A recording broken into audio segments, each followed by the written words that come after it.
The sound of coins hitting the counter felt louder than anything else inside the busy supermarket. It echoed, sharp and trembling, as though the metal itself carried the weight of her shame. Daniel Hayes stood in line behind her with his little son Caleb. And for a moment, everything around him, the chatter, the beeps of the scanner, the squeaking carts, blurred into silence. All he could see was the woman in front of him, her hands shaking, her eyes red-rimmed as she tried to count her last few pennies. She wore a faded lavender sweater, her blonde hair tied back in a messy bun, the kind people make when they're too tired to care how they look. The small carton of milk and a loaf of bread in front of her looked painfully ordinary, yet the way she clutched her coins made them feel like luxuries she could barely reach. For Daniel felt the kind of ache he hadn't felt in years. An ache born from recognizing someone else's quiet suffering and remembering his own. Before the story goes deeper, if you believe in kindness, compassion, and second chances, please like, comment, share, and subscribe to the channel. Daniel Hayes wasn't a man who cried easily. Life had trained him not to. Being a single dad in Denver, Colorado, raising a 5-year-old boy alone after losing his wife Emily in a car accident 3 years earlier, had taught him how to survive storms without showing the world how hard the wind was hitting him. But watching this stranger, this tired mother, count pennies for basic groceries stirred something in him. Not pity. Recognition. Because he knew exactly what it felt like to run out of money, time, hope, and energy all at once. He knew what it felt like to tremble in public, pretending you still had control when everything inside you was falling apart. He remembered nights when he counted coins too, praying they'd stretch long enough to buy Caleb's formula or a gallon of milk. The cashier waited patiently, though her expression hinted at discomfort.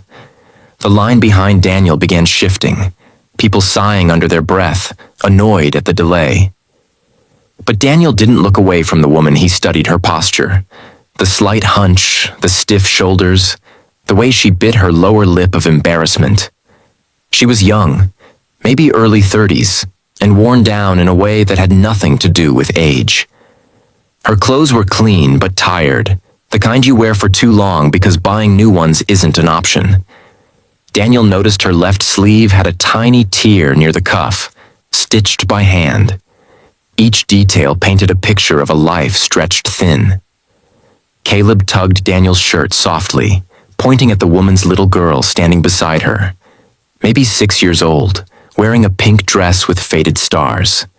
The girl held a small stuffed bunny whose fur had long lost its shine, and her eyes followed every coin her mother placed on the counter, as though watching a miracle unfold. Daniel's heart clenched. Kids shouldn't have to understand the meaning of not enough money. They shouldn't have to watch their parents tremble when the woman whispered, barely audible, "I'm sorry. I thought I had more." Daniel felt something inside him shift. A memory flashed. Emily sitting on the hospital bed during chemotherapy, her voice small and apologetic even while fighting for her life, saying, "I'm sorry you have to do so much alone." Daniel had held her hand and told her, "Love doesn't count the cost." But after she died, life certainly did. Every bill, every hour he needed to work, every tear Caleb cried at night because he couldn't understand where Mommy went. Daniel had counted everything. Dollars, minutes, moments lost. Seeing this woman standing there alone with her child cracked open a place inside him he thought had healed. The cashier spoke gently. "You're still short by 84 cents. The woman froze. Her daughter looked up at her. The mother swallowed hard, her eyes filling despite her efforts to blink the tears away. She whispered, Can we put back the bread?" Her voice cracked on the last word. Daniel didn't allow another second of her pain. He reached into his wallet with a steady hand and stepped forward. He placed a $10 bill on the counter, his voice low but firm with warmth. "Please, let me take care of it." The woman gasped softly, turning toward him with wide, unsure eyes. Her daughter clutched the bunny tighter. Daniel gave a small nod. No heroics, no grand gesture, just quiet kindness. the kind he wished someone had given him during his lowest days. The cashier smiled with relief, quickly completing the transaction. The mother whispered, "Thank you," in a raw, broken tone as she gathered the bag with trembling fingers. But Daniel wasn't done feeling the echo of her pain. As she and her daughter stepped aside, she held onto her dignity with fragile grace, pressing the bag to her chest like it was a shield. Daniel watched her walk away with that same quiet tension Emily used to carry when trying to hide how sick she felt. Something told him the woman wasn't just having a hard day. She was surviving a hard life. He paid for his groceries, lifted Caleb into the cart seat, and headed to the parking lot. The sun outside was soft, the kind of daylight that makes everything look honest.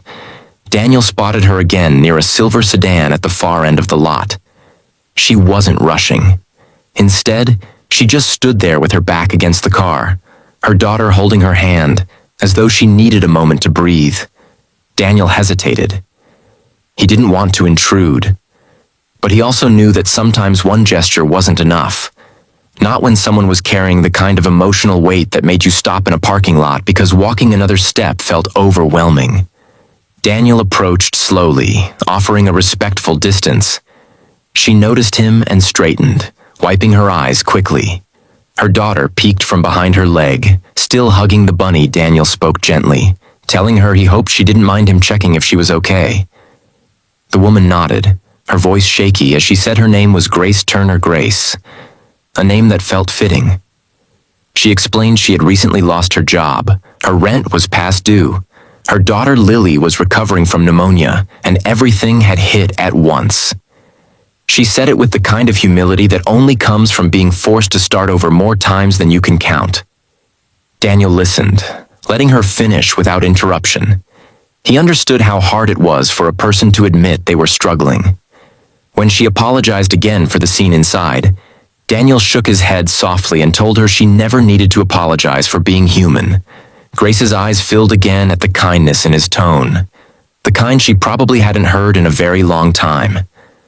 Something about this woman made Daniel want to help beyond that small moment at the checkout. Not out of pity, but because he knew the difference a little support could make for a single parent. He had been lucky in some ways. Emily's family helped him during the first year after her passing. Grace didn't seem to have anyone. Daniel gave her his phone number, telling her if she ever needed help finding job leads or local programs for support, she could reach out. Grace accepted the slip of paper with slow, careful fingers. She thanked him again, her voice breaking, but this time there was a flicker of hope behind her tears. As Daniel walked back to his car with Caleb, he felt something unexpected, a sense of purpose stirring again. Life had been routine and lonely for him for years. He focused on work, on raising Caleb, on surviving.